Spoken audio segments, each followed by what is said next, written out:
My name's Chris. I'm a photographer from New Hampshire. This piece here is a photograph of my wife 3 hours before our daughter was born this past summer. And it's taken on 35 millimeter black and white film. I kind of like Erica. I've gotten used to portraits over time, or kind of strayed away from landscapes over time.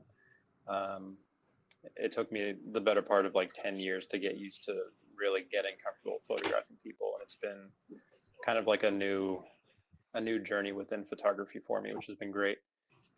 This piece specifically, I would never have guessed it would be in a gallery. I guess that's why it's not for sale, but there's usually a pretty clear delineation between something that I would consider public work and private work, and this one is kind of right on the line for me. It's called Between Contractions because that's exactly what it is. It's just this really quiet moment in between very intense moments of the birthing process. And especially at a time when COVID was pretty rampant around here, it was just a very intense time in general. So based on the theme of the show, it made a lot of sense. I think I'll personally look back on this photograph and think stronger in many different ways, not just because it's the biggest example of strength that I've ever seen or witnessed, to see my wife give birth, but in the middle of this time where there's so much uncertainty and so much strife just in everyday life.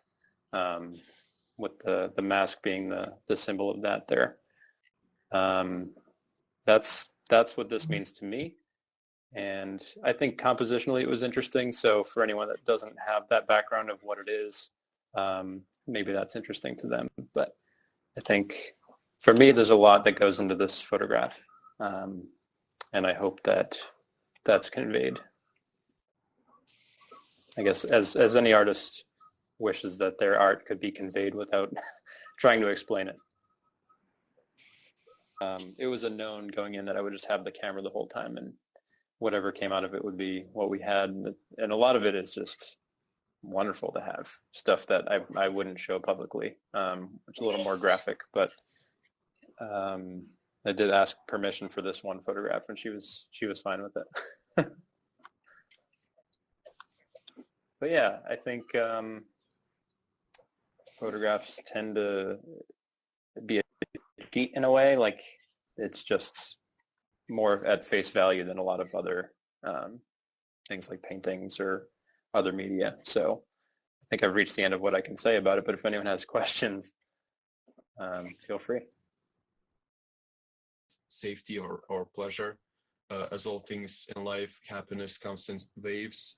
We so earnestly crave the stability and happiness, yet it always seems to run out.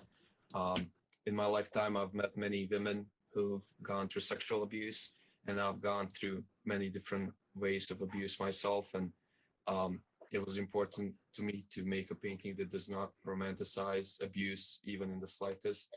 I try to make the figure as disgusting as possible and as repulsive as it could be, since it is supposed to be the lowest moment of one's life. But what's beautiful, at least to me, about this painting is thinking about what comes next, what comes after this painting. Attempt of finding happiness again after such a terrible tragedy struck. So I don't want to ramble too much about it, and I don't want to sound super pretentious. So if you guys have any questions, feel free to ask me, and I'll make sure to answer them.